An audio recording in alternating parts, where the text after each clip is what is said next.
Hey, Pop family. Welcome to Table Talk, faith conversations for your home. I hope you're all doing well and staying healthy. I want to talk a little bit today about some books. The first book I have is the Guinness Book of World Records. This book is filled with the names of people who hold different world records for sometimes some crazy things. I wanted to share some of those with you today. So the first one is Sonny Molina of Woodstock, Illinois. Sonny walked 12,696 feet barefoot on Legos. I don't know about the rest of you parents, but I kind of feel like I have stepped on 12,696 Legos while I was barefoot. The next one I have is Ayanna Williams of Houston, Texas. Ayanna holds the record for the female with the longest fingernails on both hands. Her nails are about 23 inches long, so almost 2 feet. I wonder how never mind.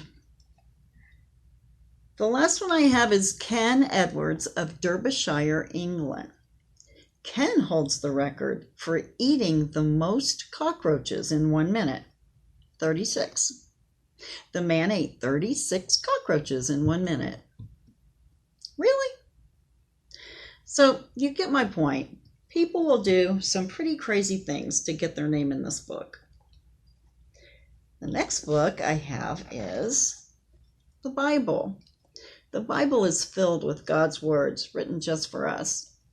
I know when I read the Bible, everything in it is absolutely true. I don't have to worry about being lied to or misled. There's just not a whole lot I can pick up and read these days that I can be that sure of. Our text this week is Revelation 20, verses 11 through 15.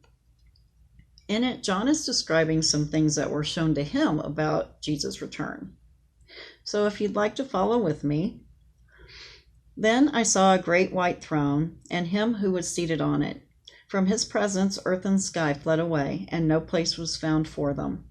And I saw the dead, great and small, standing before the throne, and books were opened. Then another book was opened, which is the book of life. And the dead were judged by what was written in the books, according to what they had done. And the sea gave up the dead who were in it. Death and Hades gave up the dead who were in them, and they were judged, each one of them, according to what they had done. Then death and Hades were thrown into the lake of fire. This is the second death, the lake of fire. And if anyone's name was not found written in the book of life, he was thrown into the lake of fire. So the last book I want to talk about is the book of life. It's not a book that's on earth. I don't know what it looks like. I kind of feel like it wouldn't fit on my desk. But it's a book filled with the names of all the people who will live with Jesus after he returns. It's a pretty special book to have your name in, but doing crazy things won't get your name in this book. Growing your fingernails, stepping on Legos, eating cockroaches won't do it. This book tells us everything we need to know about having our names in the book of life. And really, it comes down to one thing: believing. Believing in Jesus, believing that Jesus is the Son of God, believing that Jesus died on the cross for us so our sins could be forgiven, believing that he rose again from the dead and that we could live forever with him. I know that my name is in the book of life, and through their baptism and their faith in Jesus, I know my children's names are in it, and their children's names as well. It's pretty comforting to know that no matter how crazy this world gets, how scary or painful, eventually we'll be with Jesus. If you know somebody who does not know Jesus, I hope that you'll talk with them, share his message, and if you have any questions, please reach out to someone on your Faith at Home team. We're here to help. I know it stinks that we can't worship together right now, but we are still here for you. We're here to support you, encourage you, pray for you.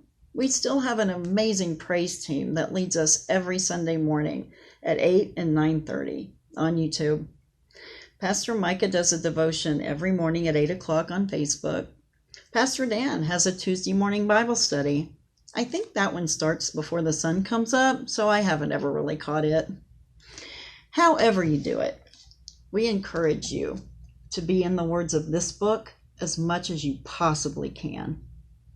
So thanks for listening again. I really hope I get to see you soon, but until then, have a great week, Prince of Peace.